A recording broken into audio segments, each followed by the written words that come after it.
Peace.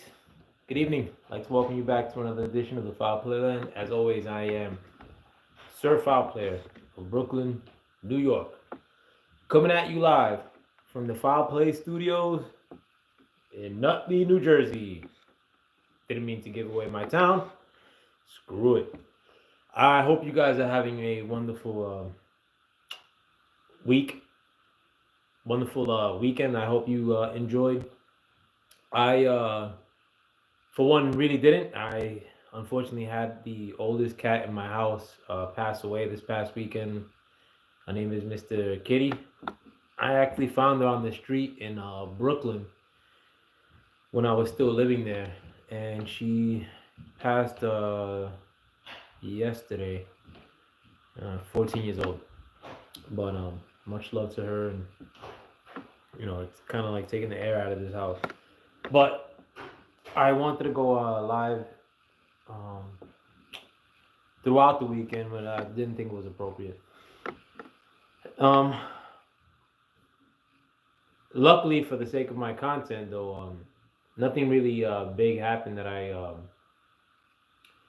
mean, a few things I probably wanted to touch up on, whatever, but um, nothing that was important enough for me to, jump out the window and do a video in spite of this family member of mine, essentially, Mr. Kitty, passing away. Mr. Kitty was a female too, trans. She was a trans female, but she wasn't. I mean, she wasn't trans at least, but we called her Mr. Kitty from Jump Street, and we just kept that name. Look at Mr. Prince. His name is Prince, but I call him Prank. Um, Back to the topic at hand, though. Um, and this is regarding the Matt Gaetz blackmail allegations that are making the rounds today. Um, I'm again. I catch news on Twitter. I'm not a social media person, but since 2021, I felt like I was on an island. I couldn't get any information from the news, from popular news sources. I figured, and I still do now, that all of them were lying to me. Hi, Dekio. Thank you for coming through, Mister or Miss Dekio. So I always behave as if the media is lying to me. I just act like everybody's lying to me. I rather look at things in that fashion than to think that these people are potentially telling me the truth, and then for me to be disappointed after the fact. No, Sir Foul Player does it differently, and I think you guys should do it as well. I look at everybody as if they're working against me and they have to earn my trust, especially in terms of like the media and whatnot, because I know for sure that they've been lying most of the time. I mean, like most of the media I've been catching, even when I was a kid, has been a lie. The problem with this is that in 2021, the media really jumped out the window as far as selling people lies, i.e., in relation to the jab, if you will, making you mandating to drink tea. Other lies that were pumped. The That country in Eastern Europe being like this innocent lamb in which we should support them in a war fighting effort against a superpower, and that you should pay more for gas and groceries because of that. Um, the media was making it seem as if you didn't support that Eastern European country, that you were some sort of a Putin puppet or a bigot. And since 2020, I mean, the media has done nothing but be decisive, and I wasn't really tuned in like that in 2020. I was basically thinking that the world was going to be over, and how do I keep my head in the midst of all this? Atypical YouTuber, thank you for coming through. Um, so I look at everything that I see in the media as a lie. In fact, nowadays I barely even watch Fox. I mean, I never, not that I really watch Fox to begin with. Fox is a bunch of BS artists, just as much as the regular like MSNBC and CNN. Not that, but and it's not that I trust conservative news sources, not one bit.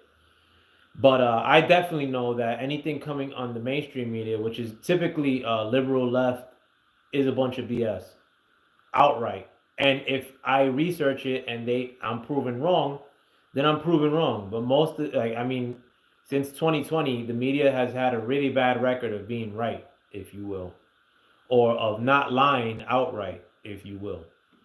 So I look at that stuff as a bunch of baloney. And it's not all in relation to Mr. 45-47 that I have a theory that the media, the powers that be, many entities that run the world right now had completely bailed, put all their cards at the middle, or their chips in the middle of the table in an effort, but for the most part, to go after Trump. That's my theory. This is just a theory that I run with. I think that a lot of government entities, a lot of institutions, and the media sold their own credibility out in an effort to eliminate Trump. In spite of that, Trump was still elected. That goes without saying. So I don't trust these people one bit. But I do my research, and the only avenue in which I have in 2024 to do my research, by and large, is by doing some dissemination, reading bullshit articles, and most of all, Twitter. I mean, and it's not like I follow everything on Twitter. I mean, I follow probably like about 100 accounts, and a lot of them are 100% more accurate 6 months before the news breaks on regular TV, i.e., the fact that the Ukraine was losing the war with Russia. They weren't reporting that on regular media. Twitter was reporting that since the war broke out. Twitter was showing videos to that effect in terms of territory gained by the Russian army, if you will, in Ukraine. Whereas, like, we were being told that Putin's getting his ass kicked or some shit. Like, not that I give a shit. To hell with Putin and to hell with everything. All these people. Alinsky. I don't. I'm not rooting for any of them. But in spite of that, the media has been dead wrong, and Twitter, by and large, has been mostly right. And I'll relate that to my Matt Gaetz story in a minute. And this is not all Twitter. Again, I'm talking about the accounts that I follow, which a lot of them are reporters who were banned from, kicked out of their regular jobs because they didn't toe the line, such as Glenn Greenberg, if you will, who's a Jewish man who's very critical of the country of his origin, and that I respect that rather than somebody who basically stays in line and tells you that the tea is safe and effective, and that you were a bigot if God forbid you agreed with anything in relation to Trump. You were a bigot. You're siding with Nazis. Nobody wants to hear that shit anymore. But I didn't like to hear it from Jump Street, and that's stuff that was leveled at me personally at times. In spite of the fact that I'm a Puerto Rican man from New York City. I was considered a bigot just because of a political affinity, if you will, or just because I didn't think one person was the devil. And and I've heard this before, that in today's climate politically, especially in 2021, that the actual Hitler could be resurrected. I've heard this elsewhere, so these are not my thoughts, but I agree that the actual Hitler may be resurrected, and that he could come out of the grave and say, "Listen, I know that I murdered X amount of people, and I did all these bad things, and I am an actual fascist. But in spite of that, though, there's a bigger danger that's present today, and that's the Donald Trump. He's a fascist. If Hitler, the imaginary Hitler, were to be resurrected and he were to say those words, he would have a job at CNN that same day. Because right now the moral compass for most people is whether you like Trump or not. And people that hate Trump, I mean, you just can't really talk them out of it. Like, and the media went full in Trump hate for years, and their credibility went down the drain with it. But here we are in 2024, and we have this Matt Gaetz story regarding him being blackmailed. Now, I had heard this story on Twitter years ago. I mean, this is like during like not too far after the lockdown. If I remember correctly, I think I heard about this story a little bit after my I'm gonna say a little bit after March, I believe in 2021, if memory serves me right, because I remember like but and it was regarding a lot of what was put out that I'm going to show you guys now. So basically, there was a lady on Twitter whose name is Mel, Mel, and she made a thread 3 days ago discussing this Matt Gaetz story, the fact that he had been potentially blackmailed, but the fact that these sexual allegations might have been concocted. If you guys don't know, Matt Gaetz had been selected as the Attorney General in the new Trump administration. Matt Gaetz is a congressman from Florida, if you guys don't know, and he's a real firecracker. One thing I do like about Matt Gaetz is that he don't take a lot of corporate money, if I remember correctly, but he certainly doesn't take money from lobbying agencies like AIPAC, which lobbies for Israel. And he's been vocal about that. In addition to that, Matt Gaetz was one of the only people that I heard politically really pushing for the release of the Epstein list. You know, and how many politicians have you heard pushing for the Epstein list to be published, in spite of the fact that liberals or Democrats are supposedly the party of the people. We know from that shit documentary that Netflix made about Epstein that a lot of the women that were victimized by Epstein were young women, because women are supposed to be protected at all costs, and according to the left, unless you say like, well, like don't have my women be battered by male athletes, then you're a bigot. But women are the arbiters of the whole world according to the left when it's favorable to them. And they were accusing Epstein of all these things on that Netflix documentary and in public. A lot of these women were black women, Latin women, but I would like, being that the affected party is also the party that the liberals are the affected parties are based out of groups that the liberals are always acting like they're going above and beyond to defend, i.e., women that are black, women that are Latin. I would be expecting that the party that's behind supporting minority groups, if you will, that they'd be the ones pushing for the release of the Epstein list. Because I mean, like in that Epstein list, you're gonna have some of the most powerful people in the world, extremely rich corporate class people.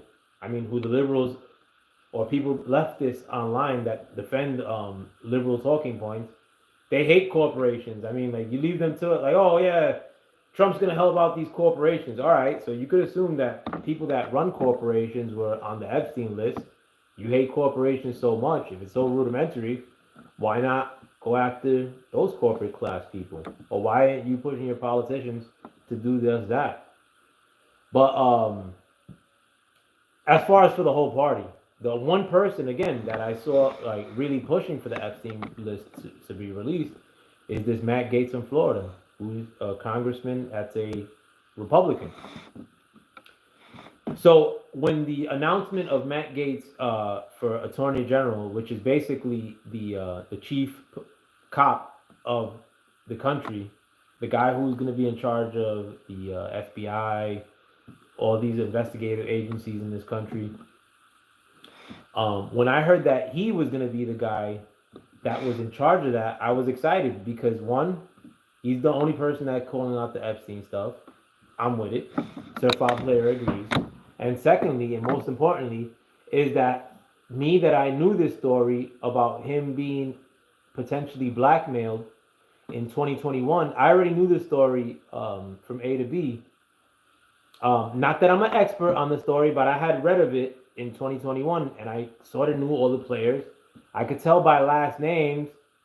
Last names are very important here as to who were the driving forces behind a potential blackmail that Matt Gaetz was going through. Now, Matt Gaetz actually came out publicly and said that he, in 2021, and referred and said that, he was defending himself and commented about the issue. Most politicians would have hid or let the whole thing blow over.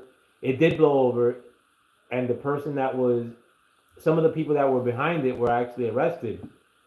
But he actually said he wanted a lot of the evidence put out there, like he wanted the American public to know, in a sense. And I'm gonna play some of that video in a minute. But I remember all this stuff happening in 2021. All right. So the fact that this comes out now, I'm already somewhat informed on the topic, because I already found out about it via Twitter in 2021. So Twitter's the real news. Let me take a sip of coffee.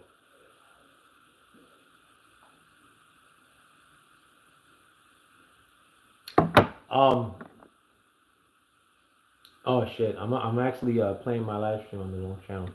So I already had a little bit of knowledge of the topic, if you will. So fast forward to 2024, Matt Gaetz is selected as the Attorney General of the United States, potentially, or nominated. And in my mind, I'm thinking, all right, Matt Gaetz was just blackmailed. It seems to be politically motivated, and this is in 2021. I already knew this in 2021, so in 2024, when he's nominated, I'm thinking that that's the perfect person to nominate for that position, because he would be in charge of all the people who run investigations as is, i.e. the FBI. So he could investigate some of the people that are behind blackmail of that variety. Somebody who has the ability to blackmail a politician or congressman is a dangerous entity, if you will.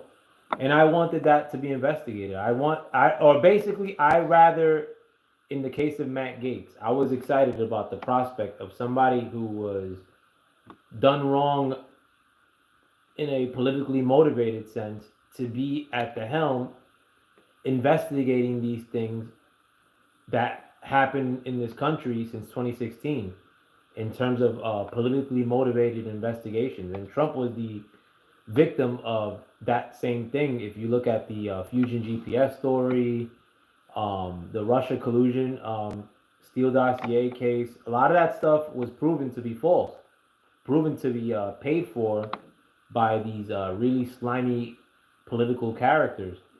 So if there's a network of that stuff happening, which I could easily assume that that's the case, because it's happened to Matt Gaetz, it's happened to a president, Trump, where these fake investigations, allegations pop up clearly out of nowhere.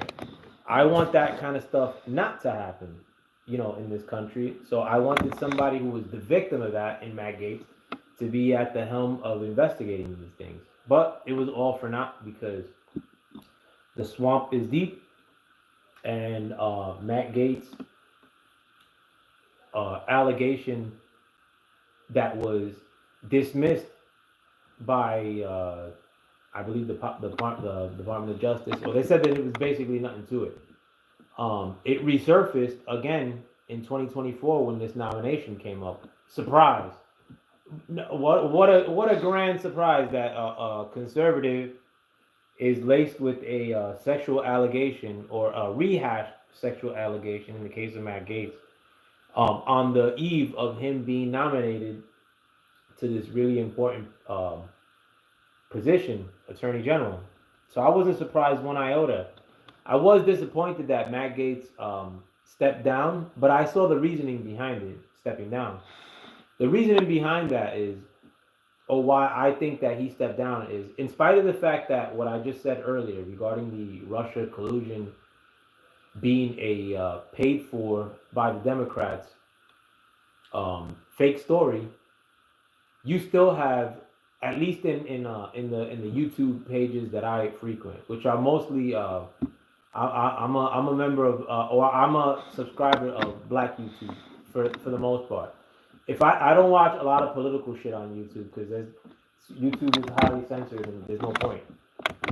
I get my political shit on Rumble, on Twitter, and some other sources, and that's it basically.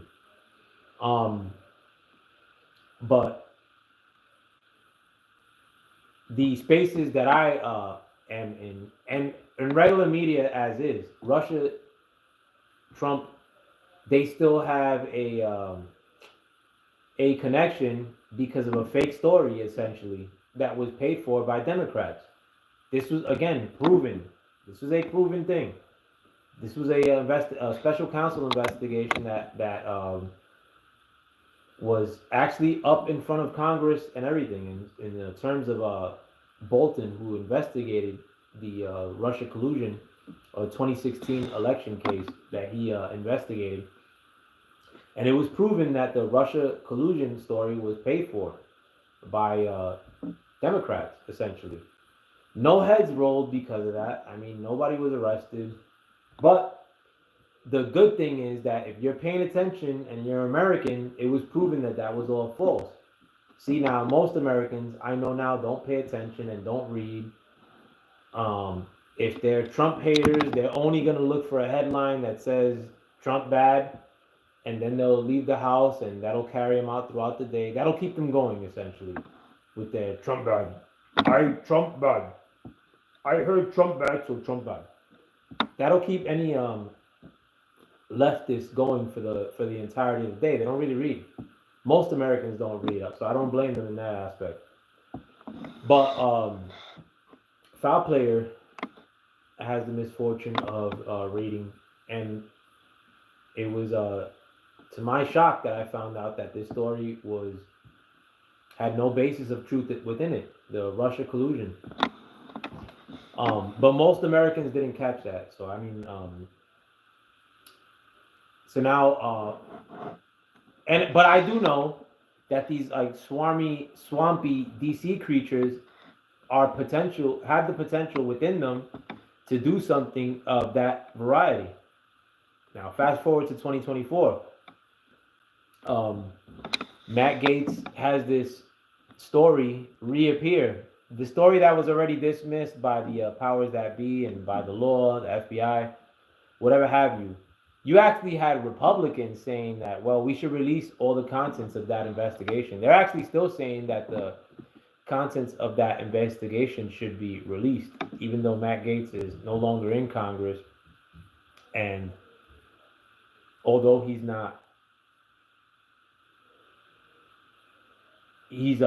taking his name out of the nomination for Attorney General, they're still saying that we should still release this investigation. And Matt Gaetz also, too, politically, has a little bit of gangster in him.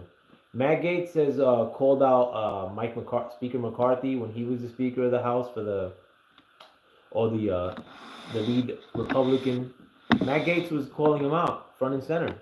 Matt Gaetz also called out other congressmen that were doing inappropriate things as far as receiving money, or not receiving money, but investing on entities that they were deciding over. Like, for instance, a company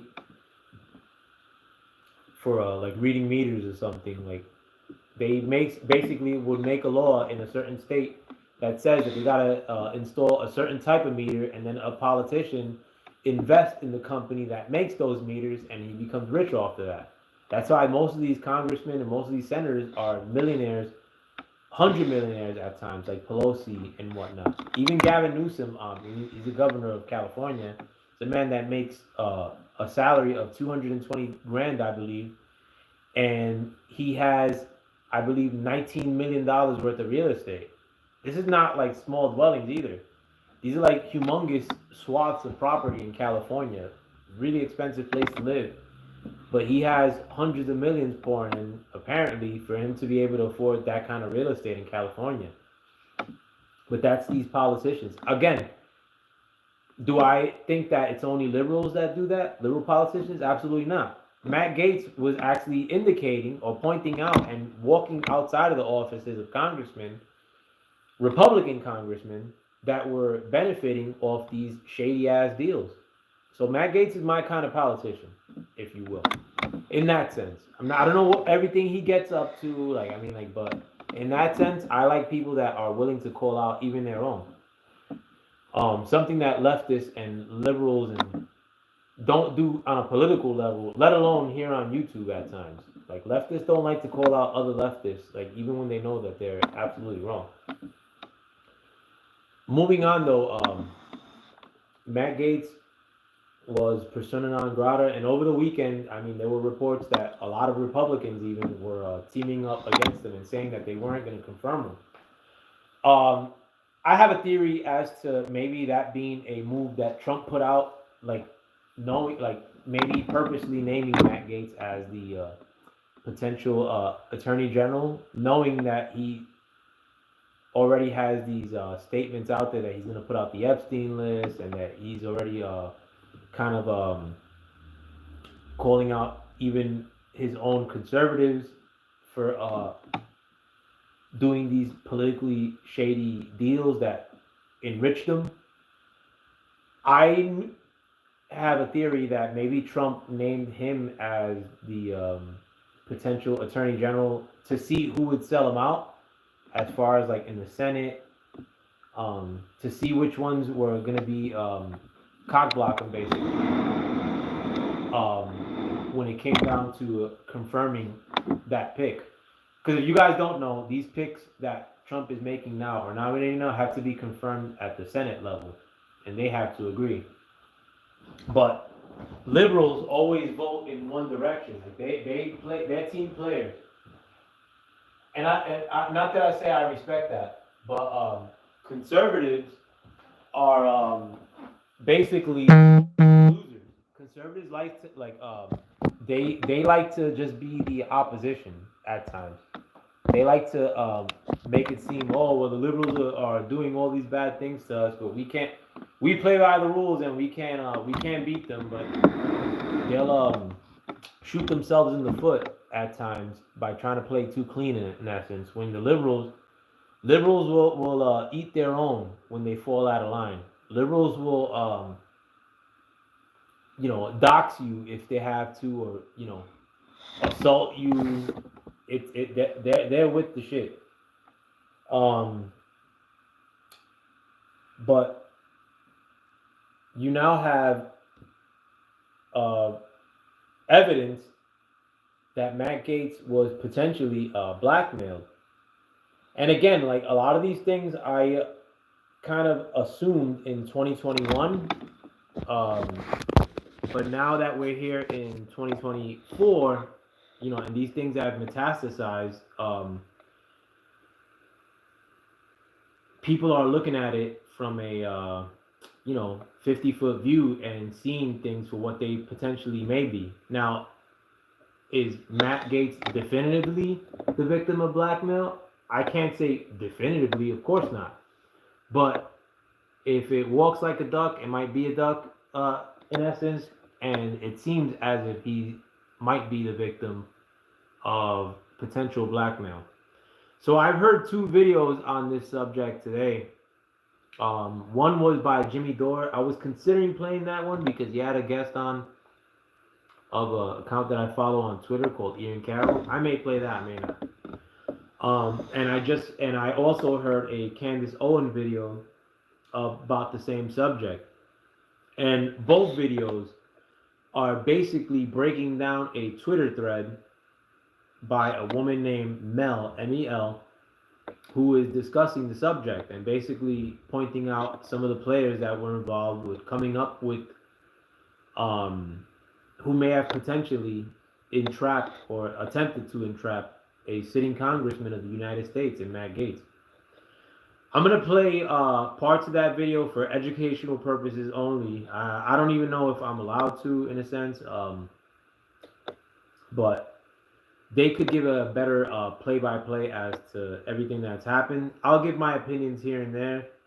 Are these things happening? You betcha. I assume, again, not only do I assume that everybody's telling me a lie, and that's how I conduct myself, and I believe everybody should conduct themselves in that fashion. Think that everybody may be potentially lying to you, rather than being agreeable. But in spite of the fact that um, that potentially Matt Gaetz did something wrong, I could be the case. Maybe Matt Gaetz banged a woman or a young lady who is not 18 yet. It seems like he may have. I don't know. In the but there seems to be an entrapment situation happening here. Well, that's what I was gonna say. My assumption that the media and everything I read is basically a lie, and I have to disseminate my way to maybe find the truth, if you will. In terms of politicians and entertainers, I've been having the sneaking suspicion that all of these people are blackmailed. That you either, to be down, you basically have to be blackmailed. Now that's my theory. Like, and I say that for rappers too. I say that like, and I'm a big rap aficionado. Like, I've been a rap fan since I was a kid. No longer though. But they say that rappers, some of them, have to do homosexual acts to be in the industry, basically. I, in 2024, assume, given the evidence that I have, and that every rapper is basically subject to just that.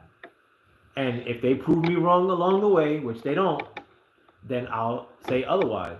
But for right now, my assumption that all rappers are compromised by potentially either doing homosexual acts or things that are non-kosher, if you will, I assume all of them are a part of it, even the small ones. And I also think that the devil will make $1 billion of investments to make one black man fall. Like, that's how I look at it. You know, I think they're of great importance, if you will.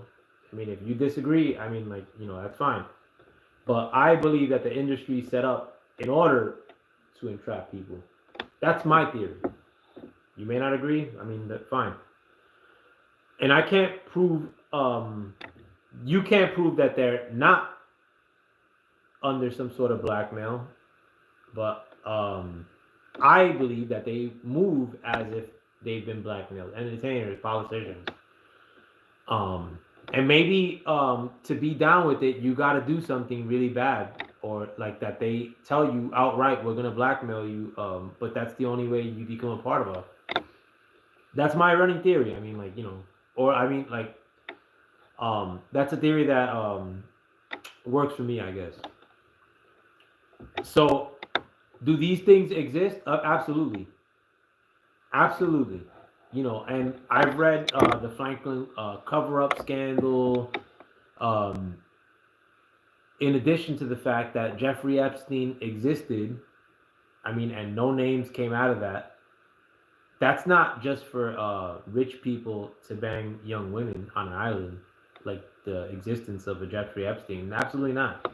That was done in for a blackmail operation, and I think Diddy is the new Epstein. And I think if Diddy is guilty of anything, that he wasn't guilty of things in order to climb up in the entertainment world. Because, I mean, there weren't many people that were higher than Diddy in the entertainment world. If Diddy did anything, seeing also that Diddy has been involved politically since the 90s with the Rock the Vote campaign. And Diddy's been involved politically since the 90s as a bleeding heart entertainment liberal. Um, in addition to the fact that he's hosted these white parties throughout the years, and now he's busted for something in that vein. I mean, why was he doing that then? Why was Diddy partaking or conducting these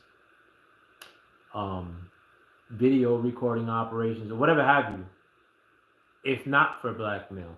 You know, I mean, if you think it was otherwise, I mean, like, and you or have a theory as to how it could be something else, I mean, like, you go ahead and tell me. But a lot of these people who will disagree for the sake of disagreeing, I mean, they can't really respond to these things. So, do these things exist? Yes. It didn't die with Epstein. It didn't go away with Diddy.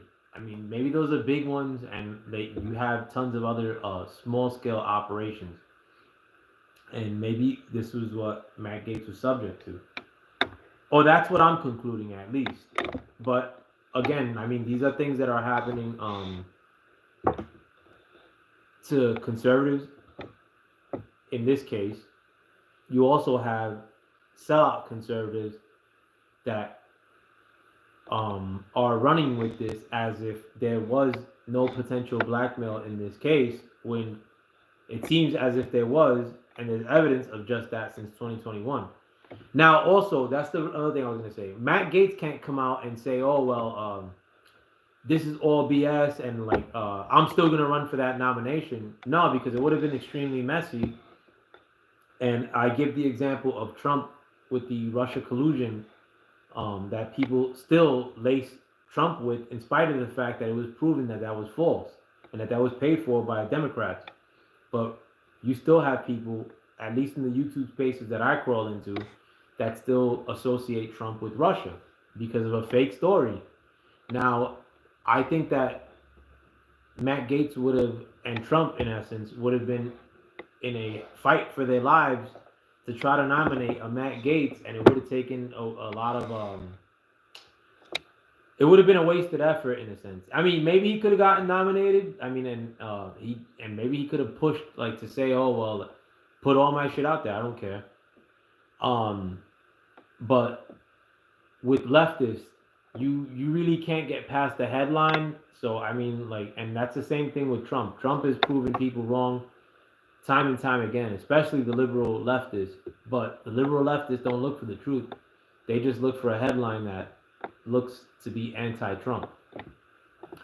So Matt Gaetz and the conservatives at large probably saw that it was probably maybe more beneficial to nominate somebody else in Banda. I don't know who this lady is, but they just thought that it was probably not worth the fight and the messiness that was going to happen in him being the nominee, and just let somebody else take the reins. Now, is that the end for Matt Gaetz? I hope not.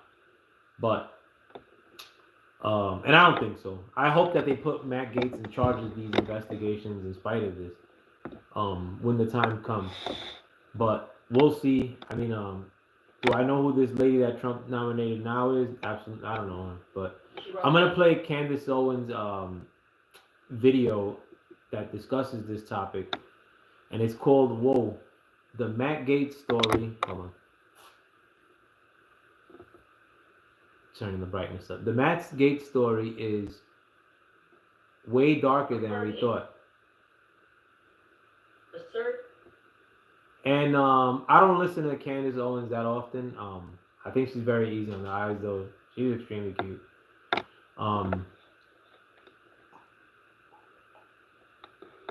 But if it's Candace Owens versus the regular media, I'm going Candace Owens all day. But this story is called, this video of Candace Owens, which I'm using for educational purposes only, is called "The Matt Gaetz Story is Way Darker Than We Thought." Candace, episode 110. All right, here goes. And here and there, I'm gonna look away from I'm gonna turn the camera away. As the tax collector for Seminole County, Florida. Let me rewind it. has verifiable. Okay, so this strange Oh, this story is the lady who's Twitter so thread. I'm basically just giving you the audio of what It's she brought to the Mel, forefront and Village which we Crazy were able Lady. to fact check, as verifiable. Okay, so this strange story begins with a man named Joel Greenberg. Okay, Joel Greenberg that I'm showing you on the screen right now is the son of Andrew Greenberg. He's a dentist. Andrew Greenberg, his father, is a dentist and the founder of Greenberg Dental. They have a chain of over 90 dental clinics throughout Florida, so a very wealthy family. 2019, Joel Greenberg, his son, was serving as the tax collector for Seminole County, Florida. And Mel, our ex-reporter, describes Joel like this. She wrote, quote, Greenberg is your classic rich kid who dinks through life, lighting fires that everyone else is forced to put out, never landing hard because daddy's money always catches his fall. You know the type, we all do.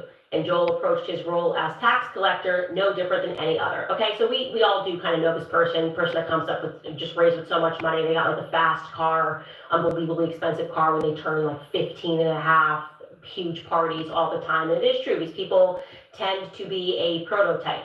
And so he gets elected into this position of power, and while he is a tax collector, he gets accused of being involved in this crypto scam, okay? So it's politics, Republican politics. Of course, if someone sees that you're in hot water, they're going to go, okay, well, primaries are coming up. I'm going to primary you. And that's what happened to our rich kid, Joel Greenberg, a man named Brian Butte, who had hitherto been a teacher, decided to throw his name in the hat. He's like, I'm going to run against you, Joel Greenberg. The Republican primary is coming up. What's up? You've got a little bit of shady stuff going on with your record. What do you do with that crypto stuff? But here's the thing about rich kids. They do not like being told no. They don't play by the same rules as the rest of us. We know this. And Joel was used to having his way throughout life, so he decided that he was going to destroy Butte with smear tactics. So if you guys haven't followed along yet, this Greenberg fella was basically in charge of tax collecting for Seminole County in Florida. He was involved in or got caught up in a crypto scheme, got arrested. Or not got arrested, but he was being accused of that. And somebody else who was a teacher within that area wanted to run for his seat. Privately. First, he starts saying, rest of us, we know. The guy who was running for his seat was a teacher whose last name is Butte. I think it's Richard Butte. And Joel was used to having his way throughout life, so he decided that he was going to destroy Butte with smear tactics, publicly and privately. First, he starts saying to people publicly, he's a carpetbagger. I had to look up that term. I don't know if you guys are familiar with it. Literally, they used to have these old school bags made out of carpets that people used to travel with. Think about like Mary Poppins when she pulls out that lamp. It's a carpet bag. And so you describe somebody as a carpetbagger if they don't even go here. And that's the reality, is that Butte was from Michigan. He then moved to Florida. So he goes, oh, he's a carpetbagger. But that wasn't enough. So he started upping his smear tactics against Butte. And he did this in a really creepy, but very on par with the briny rich kid kind of way. He created fake Facebook profiles and pretended to be Brian Butte's past students. He even set up a Facebook page, which has since been removed by Facebook, and he entitled it Creepy Brian Butte. And he would generate these fake posts. This is an adult man, I'm not kidding. It's just so rich kid, I can't stand it. It's like a rich teenage girl more than anything else. And he would generate these fake posts, trashing Butte as an awful teacher, but also as a pervert, okay? So our ex-reporter Mel goes on to write, quote, that Greenberg's antics finally reached an apex when he mailed, because he was going crazy, he got obsessed with trying to take this man down, he mailed handwritten letters to the administrators at the school where Butte taught, accusing him of sexually assaulting his students. Okay, I mean, that's just insane. So again, to recap, you have this individual, Greenberg, who had the tax collecting position in Seminole County, who had these accusations leveled against him in terms of running a crypto scheme of some sort. He gets in trouble, and somebody is running for his position, a teacher, and he's sending handwritten letters to the teacher's job, his school, accusing the teacher of being sexually active with the women of the school and making up fake Facebook accounts that were accusing that guy who was running for his seat, Butte, the teacher, and making fake Facebook page accusing him of being salacious with young ladies. We'll continue. He's sitting here and he's like, I'm going to pretend that you sexually assaulted students. You are getting out of this race. I get what I want. Mommy and daddy never told me no. And you, Mr. Butte, are not about to tell me no. So what Greenberg didn't expect was that those letters were going to be taken very seriously. I don't know why he didn't expect this. Or maybe he just thought his daddy was going to bail him out. Or he didn't expect any of these things, or else he would have been more careful, obviously, but he wasn't. And when the letters were turned over to the local sheriff's office, they obviously checked to see if it had fingerprints. The letter did have fingerprints. His DNA and fingerprints were lifted from them. And this rich kid, Joe Greenberg, got arrested on June 23rd, 2020, and was charged by the Department of Justice with stalking. Okay, so here we have it, the stalking charges against Greenberg alleged that. Yeah, I guess this is coming from the actual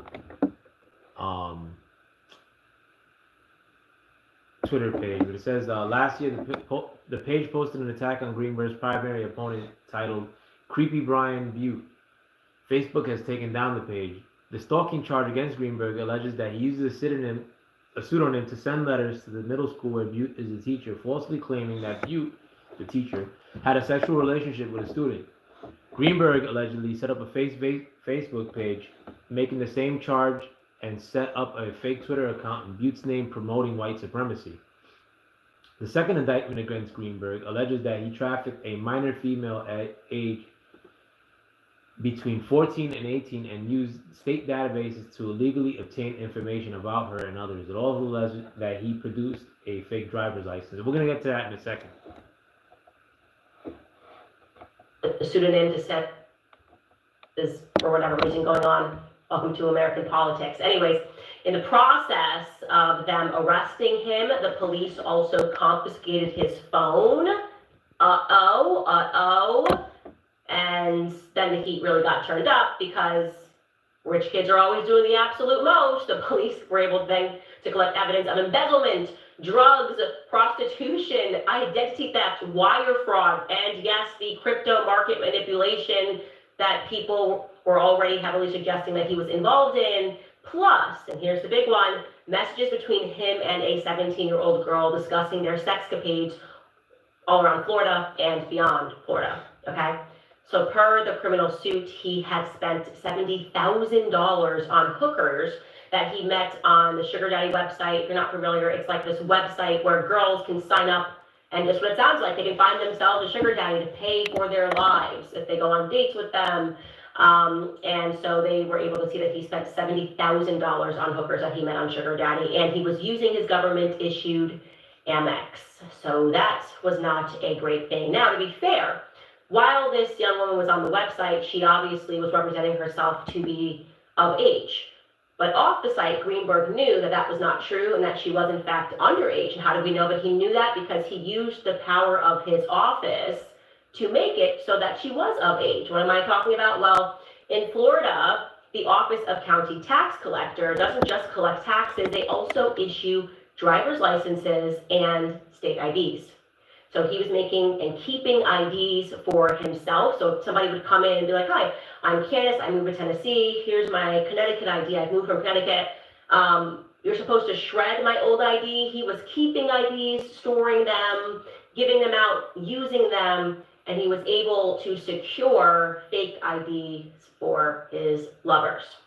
So this is all information that they find out, FBI or whoever is investigating him, they find all this information out that he's screwing with a teenager,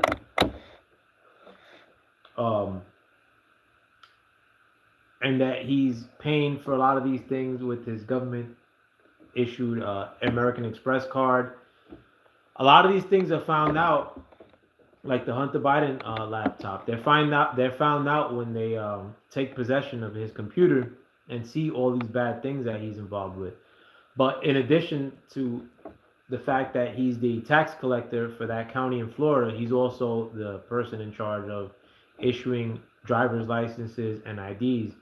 And through that process, he finds that this girl that he's screwing with is not older than 18, that she's actually younger than 18. And he actually met that young lady on a website that's intended for older people to screw with younger women.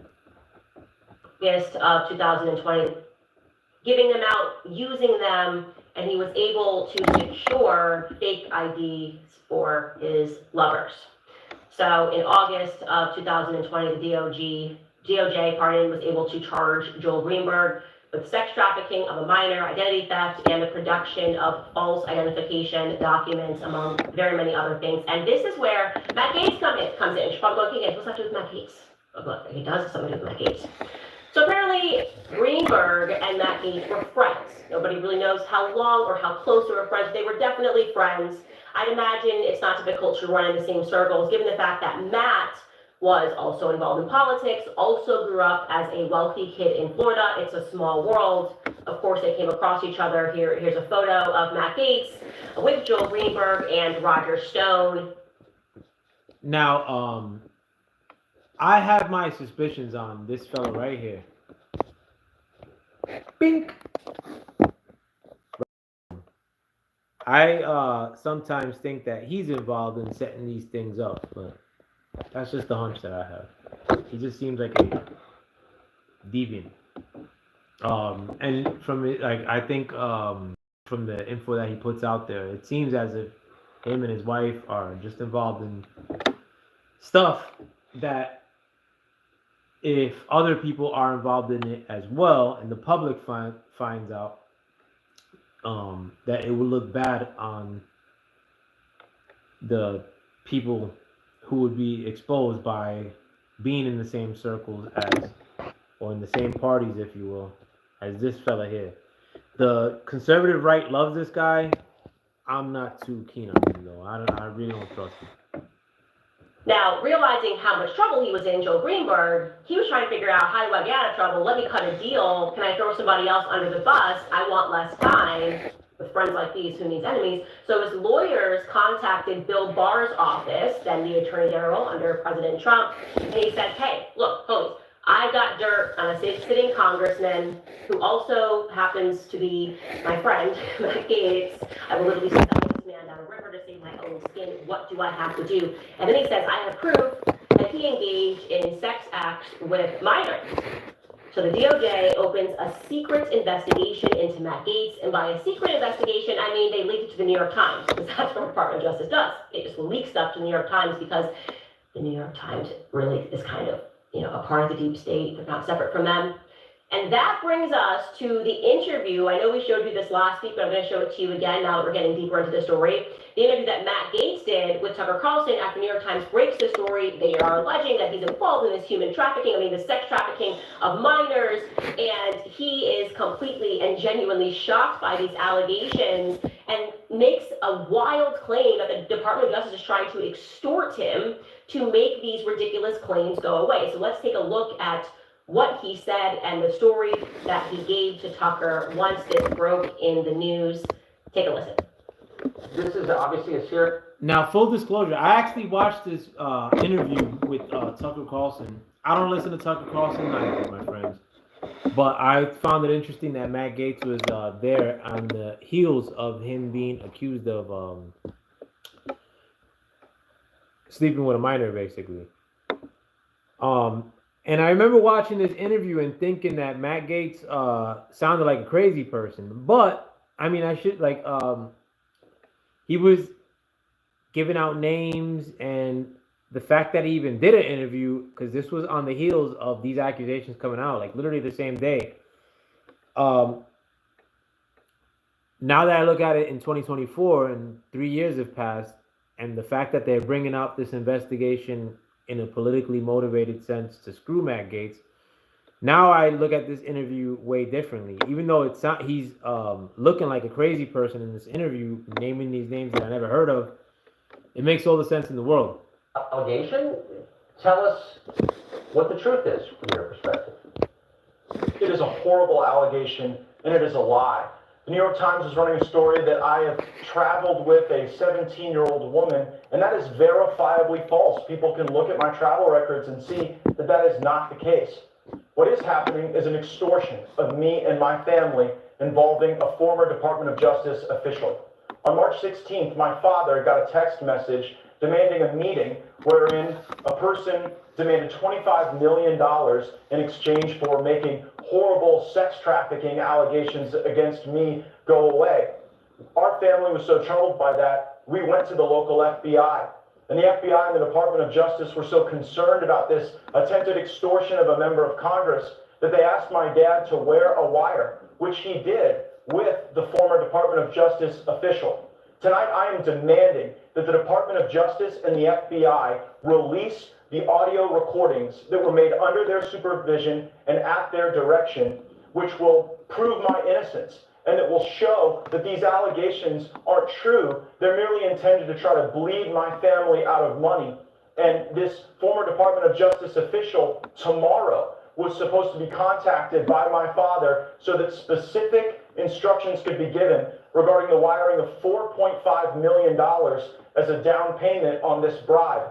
I don't think it's a coincidence that tonight, somehow, the New York Times is leaking this information, smearing me, and ruining the investigation that would likely result in one of the former colleagues of the current DOJ being brought to justice for trying to extort me and my family.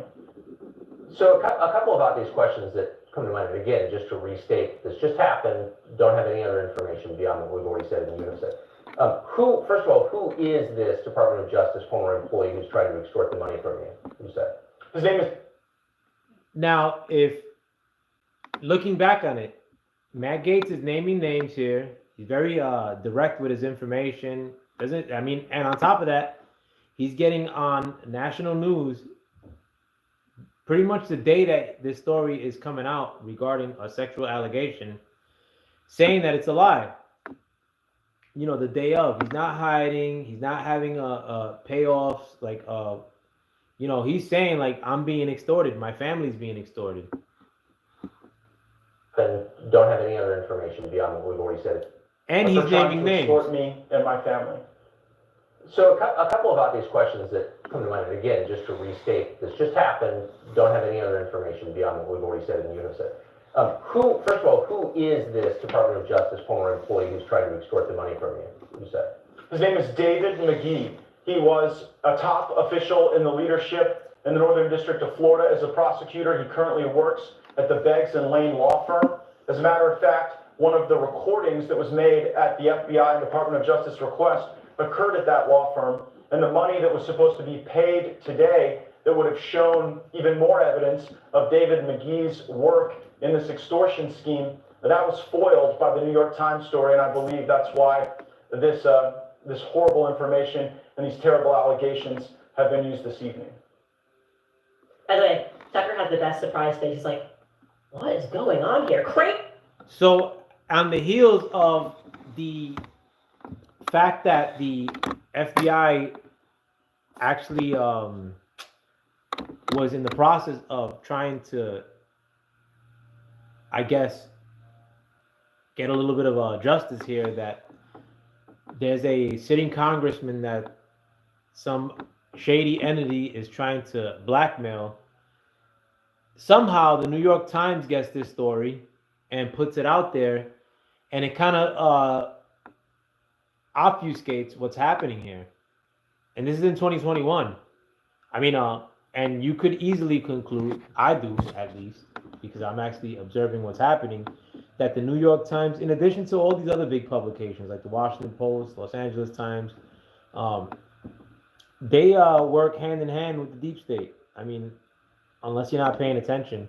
So when these stories get put out there like this, or get leaked, quote unquote, I always look at why the leaks are happening, or try to disseminate as to why the leaks are happening. And it's very easy nowadays to see why these things happen, and why these things usually happen to conservatives. Let me continue. Either Matt Gaetz is a crazy man, or he's telling the truth.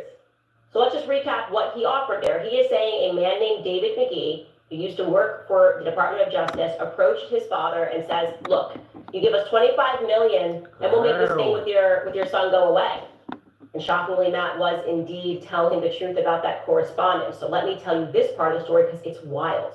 So David McGee did indeed used to work at the DOJ about a decade earlier. So now he's working at a law firm. He used to work for the DOJ, particularly within an organized crime task force. Okay, while he was working there, he worked with a guy named Bob Levinson. He's a very important, crucial character to this story. This is Bob Levinson. He is a retired FBI agent who then went off to do some contracted work for the CIA. So I guess you can do that. You leave the FBI and you're like, hey, I'll be an agent for you. You pay me X amount of dollars and I'll get involved in some tasks that you guys have going on overseas, okay?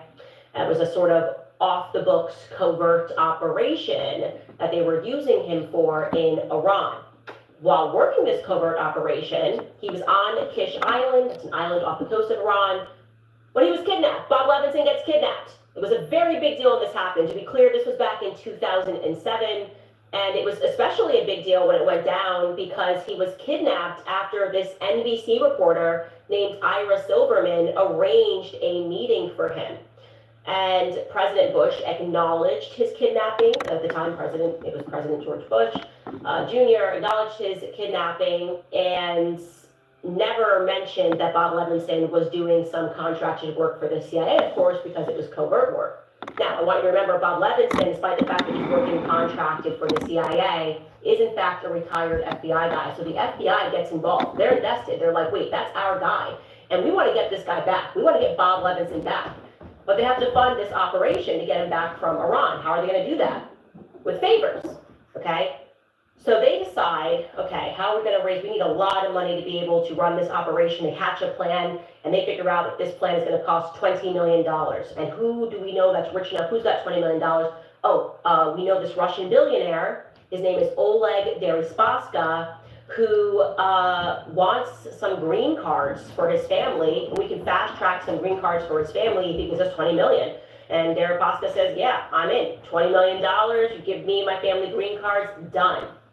And you're not going to believe, by the way, who the point man is of this FBI operation involving this Russian oligarch. The point man at the FBI on this operation is Andrew McCabe.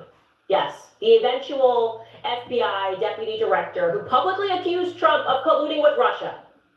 There's another person who is loosely associated with the story I mentioned earlier regarding this fake Russia collusion thing.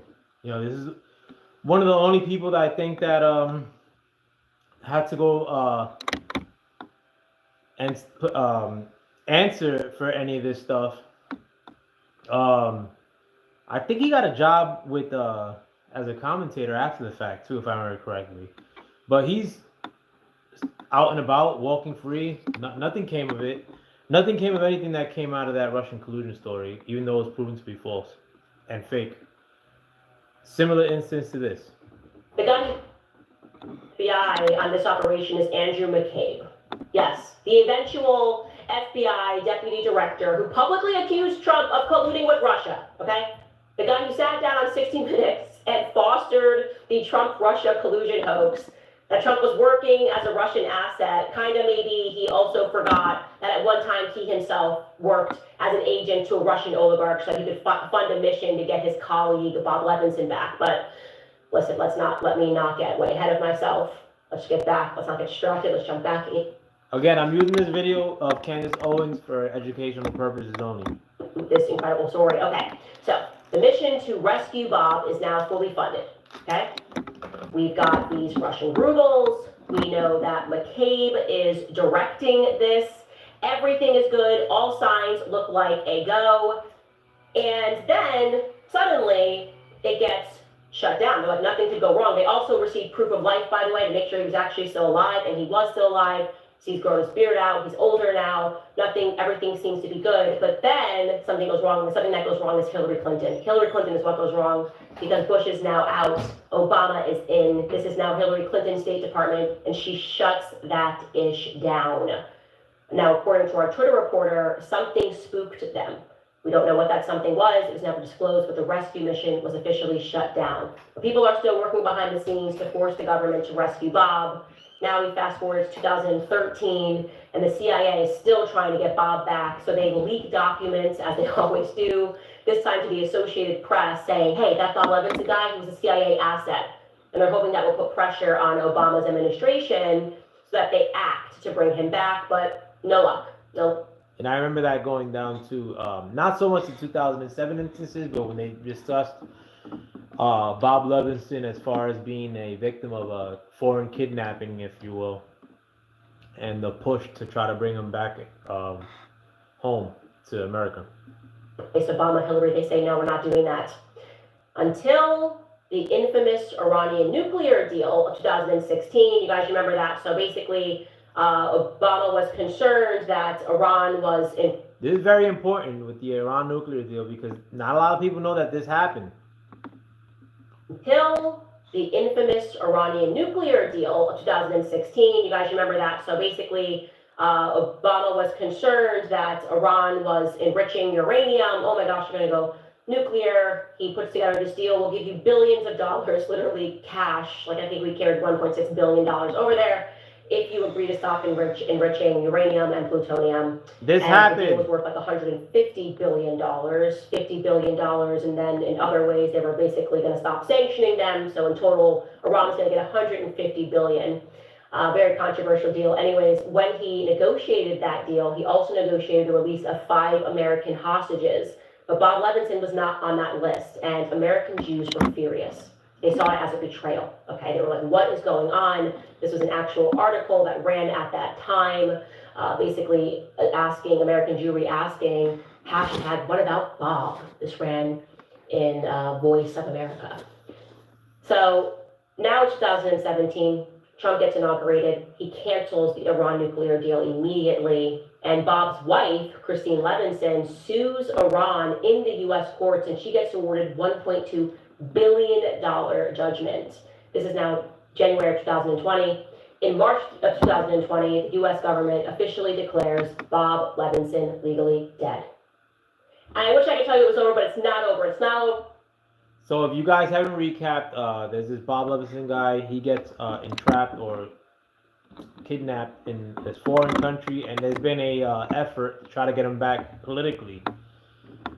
The Iran nuclear deal, which basically was the fact that Obama or the Obama administration found out that Iran was gonna enrich plutonium or uranium, which is a key ingredient in the making of nuclear weaponry, and basically bribed them in a sense to not enrich uranium. But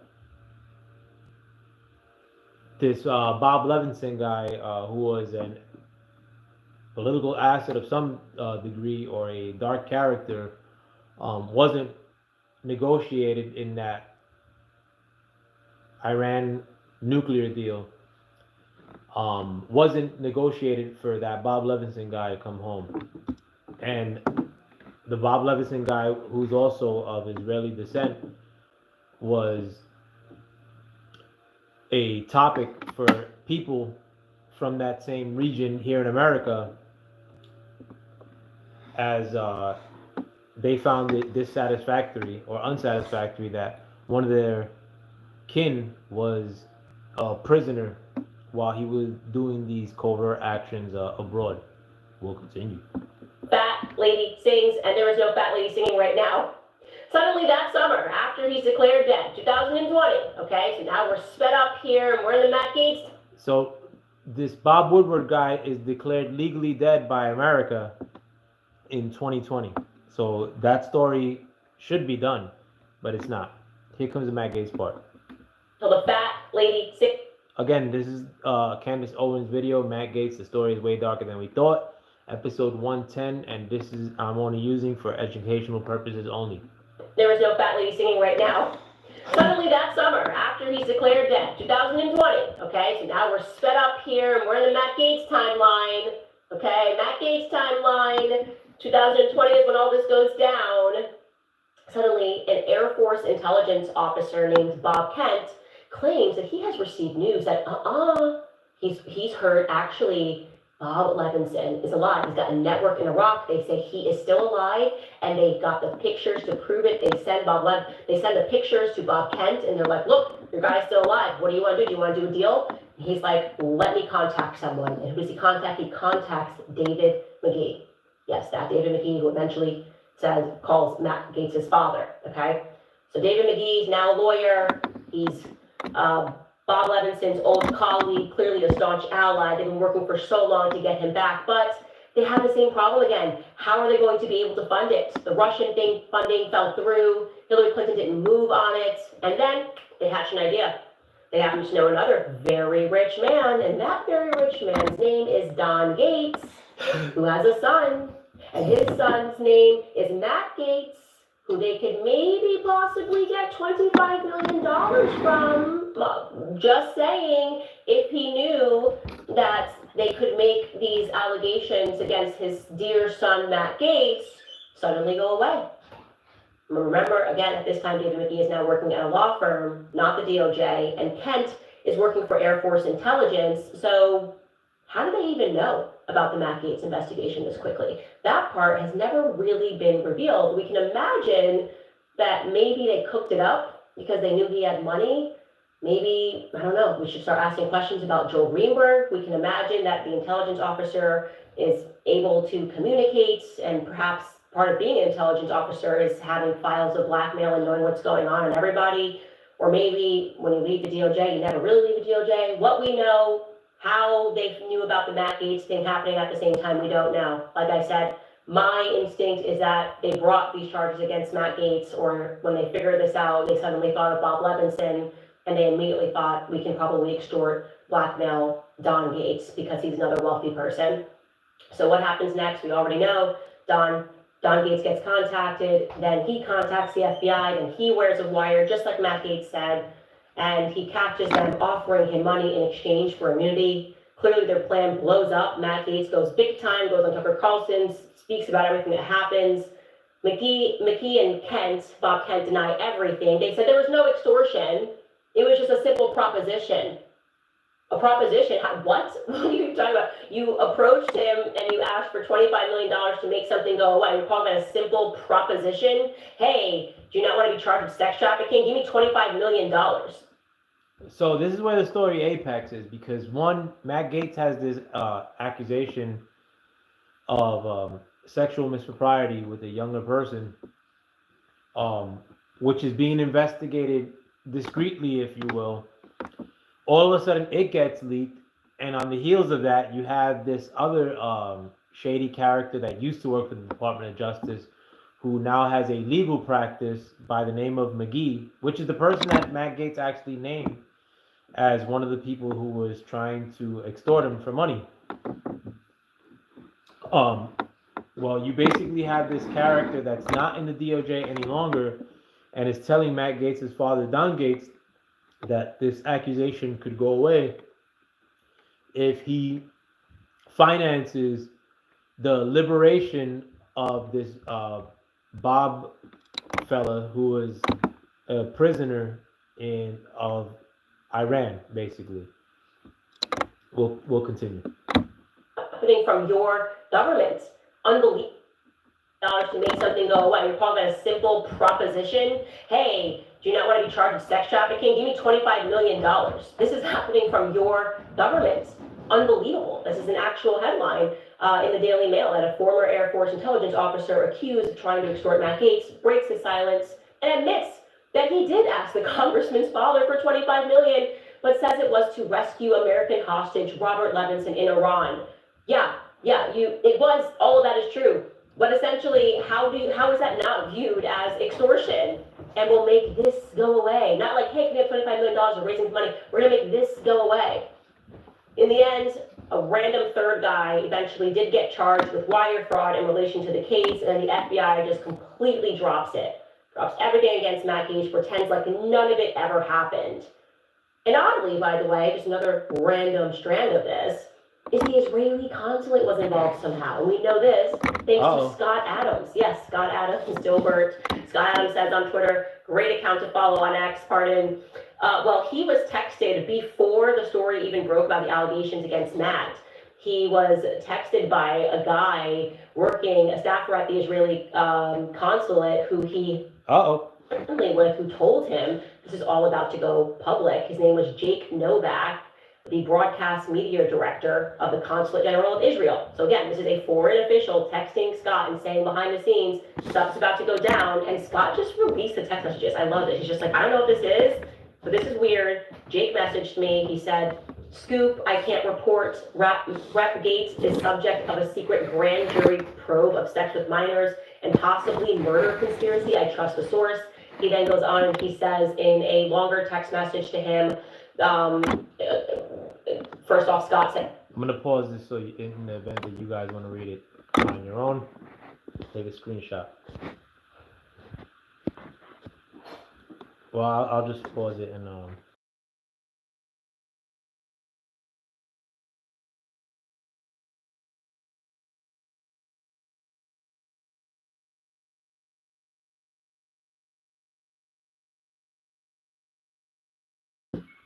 right, let me continue. these allegations don't seem credible. And Jake writes back, I don't want to believe them, but my source says it looks bad from closer in there. Scott says, I'm betting against it, but the extortion counterclaim sounds credible, has witnesses apparently. And Jake says, the backstory is this is screwing up my efforts to free Bob Levinson. Gaetz' dad was secretly funding us, so I'm very much wanting this to be untrue. I've got a commando team leader friend of mine nervously waiting for wire transfers to clear. And he says, Bob Kent is my lifelong friend and the best person in Patriot. I also highly doubt Mickey extorted or promised anything to Gaetz. Also, the 25 million number is total BS. Now the Gaetz have burnt Kent and Levinson. I can clear up that 50% of the story isn't true. And apparently Jake did not know what he was talking about because Kent then came out and said it was $25 million. And so good on Scott Adams for releasing this. It begs the question, why is it? It seems like every time we're like talking about politics and blackmail, somehow Israel comes up. We never really got clarification on why he knew about all of this. We never really got clarification on why these people were not charged. I believe all of these people should have been charged that were involved in this, but there is no question at all that Matt Gaetz was definitively a target in all of this and was very much the victim. But I really like what this ex-user says conclusively about that. She says, in conclusion, this really leaves, there are still lots of unanswered questions. Who is the we that Jacob Novak references in his text to Scott Adams? Who leaked the info about Gaetz's case to Bob Kent? Was Joel Greenberg running a honeypot scheme? If so, for who? Sure would be nice to get an attorney general in office who actually gave a damn about answering any of those questions. Again, that's what it looks like. For whatever reason, why did this person decide that he wanted to run and be in the tax collector office and then so viciously try to stop anybody from getting that position? Was Joel Greenberg involved in the honeypot scheme? Was he intentionally finding these girls, getting them IDs, and then inviting people for parties and people thinking that they're of age and fostering these sorts of relationships? And again, like I said, that is a fantastic question, in that this guy does have the ability to produce fake IDs or IDs for young women. Is actually evidence of him doing such with the woman that he's actually banging, or a young lady that he's actually banging that wasn't of age. But you have instances in which he's creating fake IDs for him. Now, if you're some man of any variety and you're all of a sudden in a party with a bunch of young women, and I mean, if you have a relation with one of them and you ask her for ID and she's of age, you believe you're in the clear, and potentially that might not be the case in this instance. You have this one shady character I'm calling out on my own, Roger Stone. Don't trust him. That's also in pictures with this Greenberg character, who is on record involved with these with this honeypot operation, and with this somehow is in league with people that know that Matt Gaetz is being investigated. Around the same time that the story is getting leaked to the Washington Post, whatever have you. It's all these shady people, and you're right, and it's a lot. I mean, and Candace Owens is right. Though she may be seen called a bigot, but she's right in indicating that this other country, it's real, is one of the point people or have information that supersedes the investigative agencies here in America, that supersedes, or they have information before these agencies put it out. They put it out on their own, seemingly, or they're one-off, like they're really close to instances in which information gets leaked out or being involved in shit like this, a honeypot operation, and trapping people. Continue. Is that every time we get involved or learn about one of these cases, there always just seems to be a random Israel connection. From Jeffrey Epstein to this, it's like, why? How is it always possible that they are just always in the story? And then you get in trouble if you notice those things. Anyways, fascinating story. Glad that we could present that to you. I can't wait to see what your thoughts are on. And I want to thank Candace Owen for putting that video out. If you guys want to watch it on your own, I think that's the end of it as far as the Matt Gaetz story relates. It's called Whoa. The Matt Gaetz story is way darker than we thought. Episode 110. And special thanks to Candace Owens for making this fantastic video. You could also watch the original thread on X, and I believe the lady's name is Mel. So what's my take on this? Love man. Before I go, I'm gonna adjust my jeans. My take on it, I mean, like, did I suspect the country at hand, like, or the country being accused of running a honeypot operation to be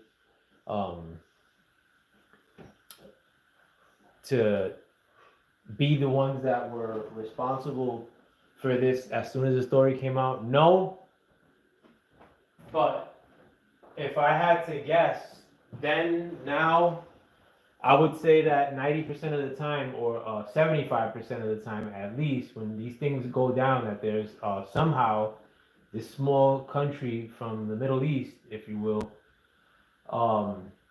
that's involved in an offhanded way, or directly, if you will. And it just seems that this is the case many times over, like, where the same countries are doing these anti-American things, where they have access to the best newspapers in the land. They have access to actually, I'm not gonna take a walk, I'm gonna stay right here, look, where they have access to the best newspapers, running stories for them on their behalf, but it almost seems as if certain entities are. Actually, I am going to take a walk. I'll be back, look. Jeez. Oh, what's wrong with my lights? I'm going to try to not give away my position, because if one of you get some trollery, sorry. But you have many instances where the same country at times is involved directly, indirectly, or people from that same country directly, indirectly involved in instances in which they entrap people. I mean, Epstein, some people conclude that he was working for a foreign entity, and it just goes on the wayside. I mean, is that the reason as to why that's not investigated with any fervor? Who's to say? Is that the reason that in this instance with Matt Gaetz, where you have people from the offices of said country that's outside of the United States, that's influencing politics here in the United States, another instance with the Matt Gaetz, where you have somebody who's actually working in the offices of that country, who has insight into this investigation more so than Matt Gaetz does himself. Mind you, I mean, like, we're not talking just a typical investigation. We're talking an investigation into a blackmail operation that's happening in, it seems, but this other foreign country seems to have more insight than Congressman here in America, if you will. Why is this allowed to happen? I'm not sure, but many instances in which you see the deep state, you'll see a similar pattern with some of these same people or some of these same entities or country, one step away from some involvement with something really bad, just like in this case with the accusations being leveled against Matt Gaetz. I hope that at the end of this, though, Matt Gaetz is given or has the ability to be involved with the investigations into all of these things, into these honey trap operations or entrapment instances that happen so often in this country. I say that too, that there's a danger in that, because right now the liberal left, or the leftists, who are the worst people operating, they don't operate on good faith. They're tyrants. They're fascists, true fascists. True fascists want control of all the newspapers, all the mechanisms of power, and if that's not a description of the left, I don't know what is. But when you have these things where you have the capability of entrapping a sitting congressman, and it's not even really investigated, it kind of like just goes away, and some minimal people that are a part of this story are arrested, but no one of real consequence is brought to justice in this. In fact, the only person who's suffering behind this truly is Matt Gaetz, in that the nomination that he for Attorney General that he wanted, or that he was picked for by President-elect Trump, is now a wash. Now it's no more, and we get this other person, Vanda, who I don't know who she is or what she's about, but the right guy, or the guy who I thought would have been a way better choice in Matt Gaetz, is not nominated because of crap like this. And crap like this could be leveled against anybody. Like, I mean, you know, you as a viewer may not view yourself as important. I do. I think you're very important. But in addition to thinking that you're important, I think that I'm extra important. I'm the main character in my story, so, but I just look at things like, you know, what if something like that was leveled against myself or somebody I know? I'm not that important, but how many pieces of ass that come, and I'll be candid with you, my people. Surf players, not the best looking guy, but you have to wonder at times, like, you know, what if some woman that's paying too much attention to me is not really enamored by my wares or by looks? What if they want me to stop making content? God forbid. Not that I'm important like that. I don't think that's the case either. But you get the idea, though. I mean, like, you know, this could happen to anyone, and it's happening in real time to some of the most important people in America and maybe even the world. Let me show you guys the skyline near my house. I can let me see. But that's like town Manhattan, and this is the World Trade over here.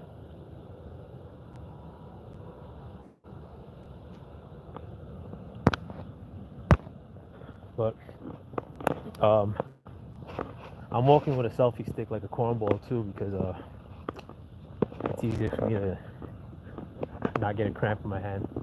But my last subject, I want to talk about this migrant mass deportation operation that may be taking place here shortly. There's a rumor that I saw on Twitter that the guy who has been appointed as the new border czar, I believe his name is Owen, has suggested that he's gonna bring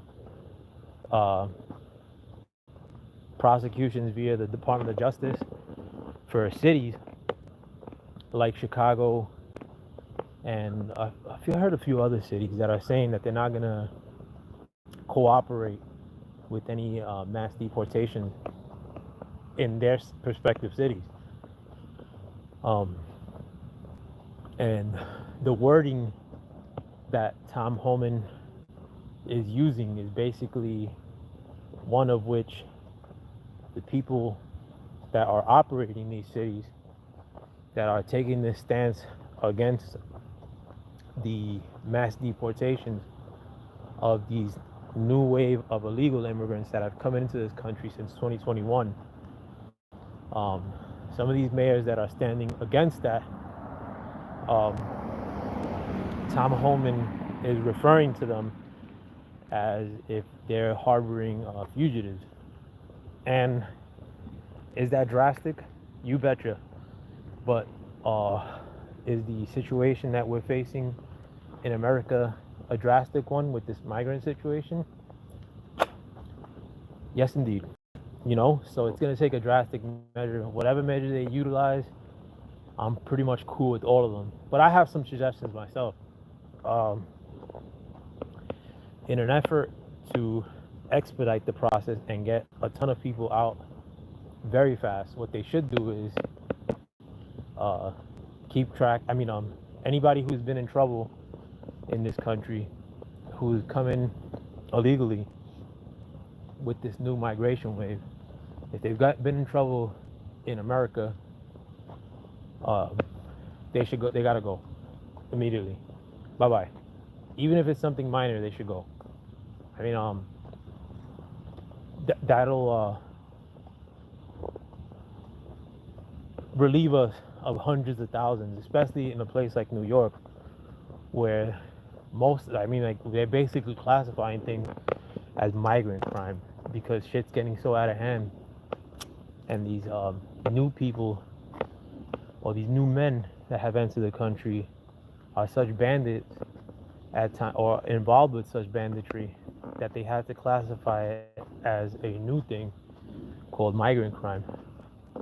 I think a lot of that happens too in the case of New York because the people who are being arrested at times are considered asylum seekers, so they look at it as if this person who's quote unquote seeking asylum is a victim of his own government in Venezuela or wherever they're from, wherever their country of origin is. So seeking asylum and they're victims of their own government, if they get in trouble here in America, it's looked at as well, we don't want to send them to their country of origin because they could be killed over there.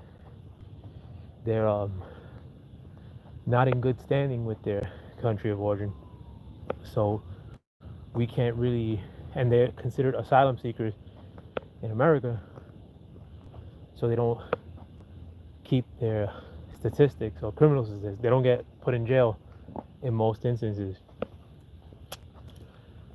Only recently, you even hear instances where they're in Rikers Island, as far as here in New York, the jail. My brother was just in that jail, and he was saying that there's a lot of them there, but they're mostly younger people, like 16 and up, and that they're reckless. But I could have told you that because I see them all the time when I go to New York, and they are reckless, and they do move like bandits too. As far as rolling in little packs, looking for easy targets, purse snatching, stupid shit. So if these people have entered the country recently and have partaken in that kind of banditry, which by and large what I see is basically them taking advantage of weaker people, i.e. women, and raping them or robbing them, in the case of like a lot of what I see in New York, then they gotta go. I don't care if they're young, old. Get those people out of here with the quickness, the ones that have been in trouble already. Another, well, and go down the list from there. I mean, are you gonna get millions out in that fashion immediately? No, but you want to get a lot of the young, fired up criminal types out of here fast. There was a statistic that was released over the summer, or in the fall. Over the summer, that 15,000 of the people that were processed into the country at the border, meaning that they were checked in by Border Patrol, looked through, and allowed to come in. 15,000 known rapists and murderers. I think it was 12,000, a little bit above 12,000 people that were accused of murder in their home country, in addition to rapes, were allowed into America. And I mean, that's no surprise, seeing that the amount of people or the instances in which one of these new wave illegal migrants that have come into the country since 2021, you hear tons of instances of them killing somebody, i.e. like Lincoln Riley, or I don't know none of these people's names. I mean, the liberal left could some obscure woman that died when she was trying to eliminate her fetus. I mean, but when it comes to coming up with a name of a young lady who was killed by a violent migrant, they try to look the other way. But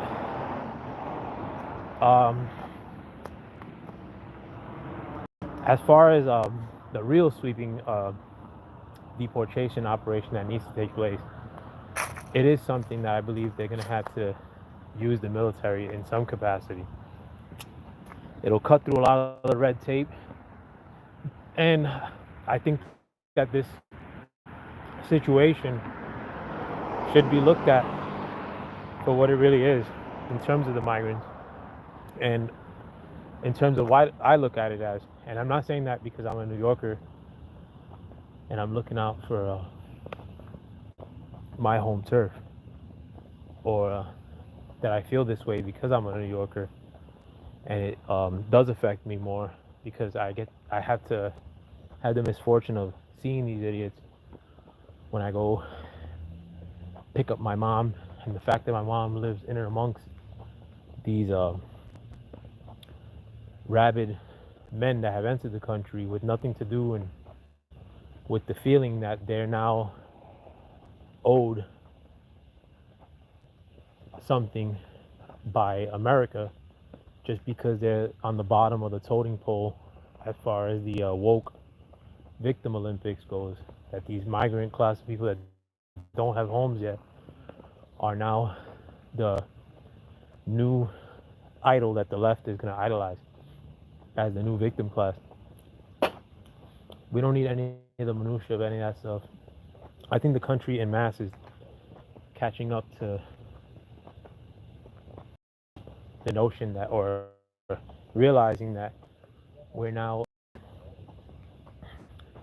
have, in for all intents and purposes, have been invaded by these people.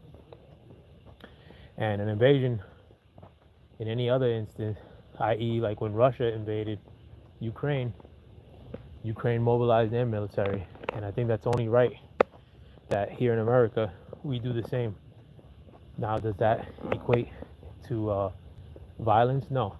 I mean, if they leave peacefully, you know, let them leave peacefully. If they got to be dragged out, they got to be dragged out. If they want to fight for staying here, that's on their choice. I have faith in our military, that they won't be beat by this invading force. Another thing too is that I don't trust anything that's happening now. The fact that Trump won, the fact that it seems like things are so calm right now. I don't want nothing bad to happen either. I don't need action. I hope that come January 6th, it's just a regular walk in the park, and come January 20th, 21st, whatever have you, that Trump takes his seat in the 1600 Pennsylvania in the White House. But I know how the left can operate, and I really have a hard time predicting that things are going to go smoothly from here on out. But you have these covert things happening with congressmen. Are there other seedy characters that would arm and equip these new wave of people that they've allowed into the country? I can't say no. You know, and it's not that they're doing it because of liberalism or leftism. There's really, really dark characters that are in this world, and currently, as in the past couple years only, they've used leftism as their latest weapon. But it's not because they're bleeding heart liberals or anything to that effect. It's just a weapon that they've been able to render against me with a lot of success. It's made people or speak out, talk honestly regarding like the migrant situation, or the homosexual push into women and children's spaces. You know, it's kind of quelled like people being candid and talking about those things on the heels of a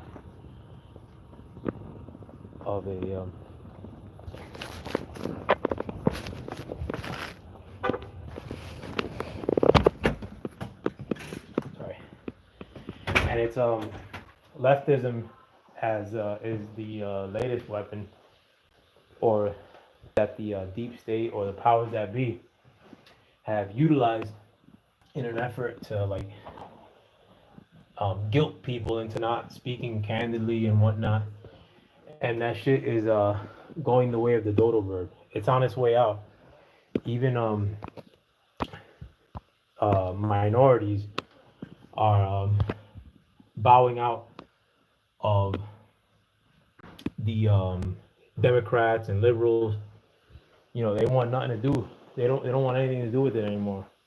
And I think that's, believe it or not, one of the,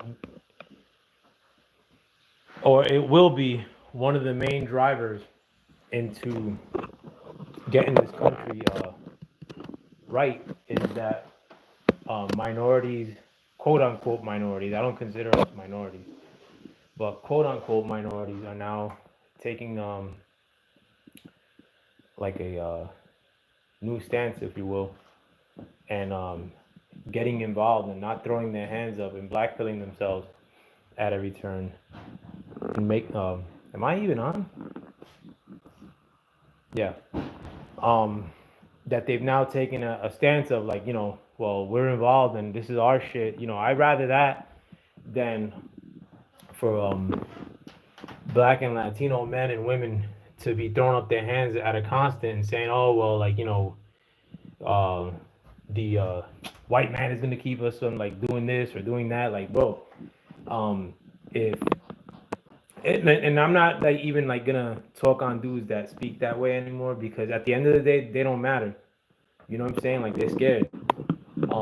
Whereas you have a lot of quote unquote minorities that are piling into like a new wave of conservatism, not because they want to be down with like white people, solely looking out for their best interest, like, and their family's best interest, and not putting up a arbitrary reason as to why they can't do shit.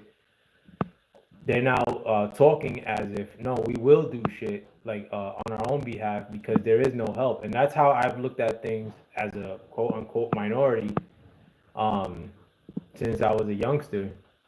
But I was very guilty of doing the shit that my kin do, in that we throw up our hands and make it seem like there's no hope, and like, no, there's always, if you're breathing, there's hope, and there's a way for you to fight out and figure out anything, you know. But as a culture, in a sense, like, we've adopted the policy of basically white supremacy and bigging up and making it seem like this white person's that's keeping us down at every turn, and we can't accomplish shit outside of that. That's a bunch of BS. I mean, like, if you feel that way, use a bitch, frankly. And nobody, and I don't want to build with people like that anymore. I'm not trying to convince nobody of anything anymore. I mean, if you know, you know. If not, like, I mean, like, you're on your own. I got my own shit to worry about. Cats, my own family. But I do feel invigorated, regardless of what happens from here to January 20th. I think the die has been cast. The genie's out the bottle. God forbid something bad does happen to Trump. I think that the genie is out the bottle anyway, and that people are now a lot more activated, particularly minorities, like the so quote unquote minorities, black and Latin men, are now in this country more than activated. And I've heard quote saying that liberal minorities will sometimes vote conservative, but a conservative minority will never vote liberal. And you have a large swath of men who are with the shits, who can explain like their thoughts politically, that have just shifted from voting Democrat to Republican in the last election. And how much has the world changed because of that? Some people are attributing the fact that black and Latino men voted so strongly for Trump as like the end of our culture, when in fact I think that's the beginning of us taking the reins in with this country. Minorities are the most logical people in the world, from my experience, and we've had a lot of dumb logic or non-logic running rampant like in the world and throughout this country. And I think that we're at the cusp of really hard fighting, sure, in the near and immediate future, but really fantastic future that may come if we do a lot of hard work now. A lot of a real fantastic future for our sons, daughters, and grandkids. With that, I'm gonna leave you guys there. I hope you guys enjoy my content. If you find this outside of this live stream, it's by some miracle. YouTube is doing me no favors. In fact, I had a video that I did the other day, a live stream, my last live stream, and while I was live, it had 243 views. After YouTube published it, it had 2 views. But YouTube is doing me no favors, but YouTube could kiss my ass. But you guys could do me a grand favor by liking, sharing, commenting, subscribing. I'd rather this be conversations than me babbling off. But nevertheless, I'm gonna keep trying to make content, and hopefully, if I build it, the people will come. But until then, I mean, if you guys could help me as best as you can by liking, sharing, subscribing, and I'll catch you guys at the next one, hopefully tomorrow. But with that, you guys have a wonderful night.